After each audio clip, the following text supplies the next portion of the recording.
The first time I'd lifted weights, I felt like it was like electricity zaps, like there's something lighting up like everything in me.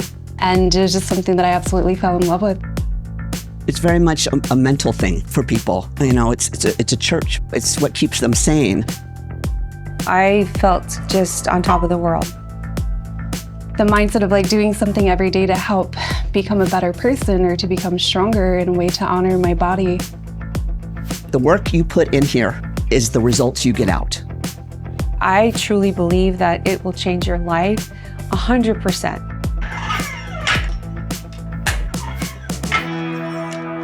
I was born with a congenital condition called an arterial venous malformation, which is essentially like an abnormal connection of the arteries and the veins, and mine happened to be in my brain. As I grew, it grew with me, and I had a brain aneurysm. Get into recovery, and I'd stumbled upon strength training, and it was just something that helped me.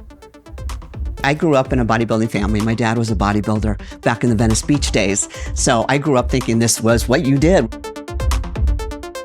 I've been lifting for about 22 years now, and some of that was just training. I've been powerlifting about 7 years now, competitively. That's 300. I went to the Olympia, which is the largest bodybuilding show in the world. And I saw the competitors competing, and I just fell in love with their physiques. So I came home right away and I started to compete. I was drinking a lot at the time. Strength training, weightlifting, it saved my life. When you're in competition prep, you cannot drink, you can't cheat, you can't travel. So there was a lot of restrictions, and I needed to be set in the right direction. The two competitions that I've been in, they were through the NPC, which is the National Physique Committee. They were easily some of the hardest things that I've ever been through. It'll really test somebody's like strength and like what they're made of, their resilience. You work so hard in the gym. I was like, I want to do more. I want to pose. I've worked on biceps. I want to show them. So I went into physique and learned all the poses and just got hooked on that. So I did that for several years. And NPC, my partner, he said, hey, let's do powerlifting. It's different. You know, you're short, you're muscular. It's a good sport for you. Let's try it. And have been very successful with powerlifting, and I'm ranked #1 in the world of all time in my division. And so right now, that's what I'm doing. I'm training for the next powerlifting nationals coming up in October. I went to Pittsburgh, the Masters National, and I placed 5th on the national level. So it's really hard to do because you're competing against the best in the whole country, actually the whole world. So there's only 5 trophies, and I got 5th, and there was probably about 20 in my class. And my workouts were every day, probably like 5 hours a day. So it was workouts plus double cardio. When you get to that level and you're just committed, the discipline has to be there. Powerlifting training is different than bodybuilding training.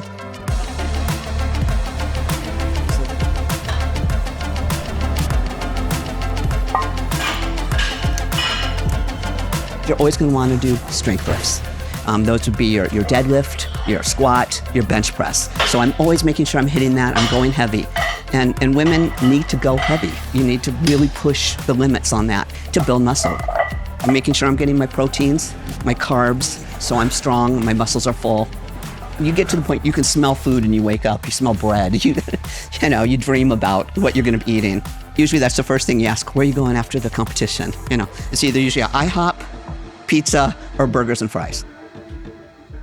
The hardest part through all of my preps was you kind of feel cut off from like your social life. You're not going out to eat or going out to drink with all your friends. If you're taking it seriously, there's very little time for like a big social life. And I think that that was something that impacted me.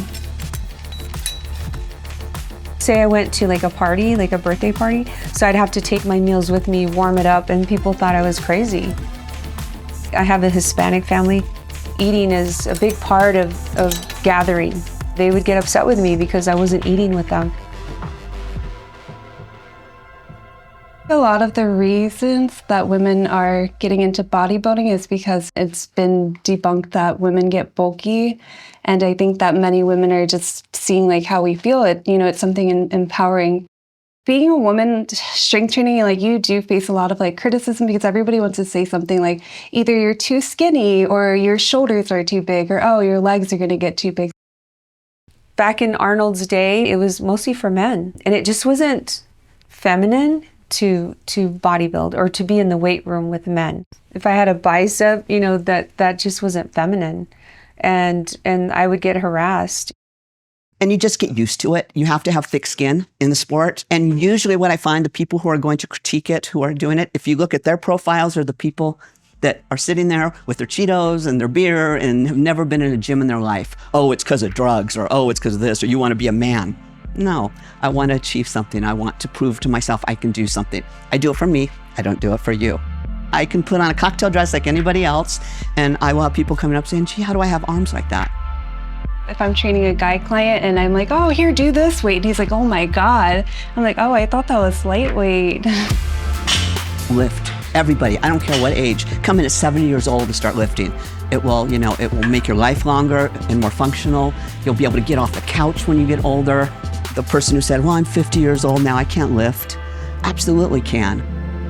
It's very intimidating at first, but then it just becomes very empowering, like knowing that you're doing something for yourself every day and nobody can take it away from you.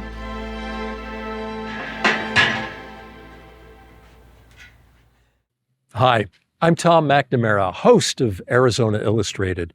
Thanks so much for watching this story from our show. And for more local stories from Arizona Illustrated, just click right here.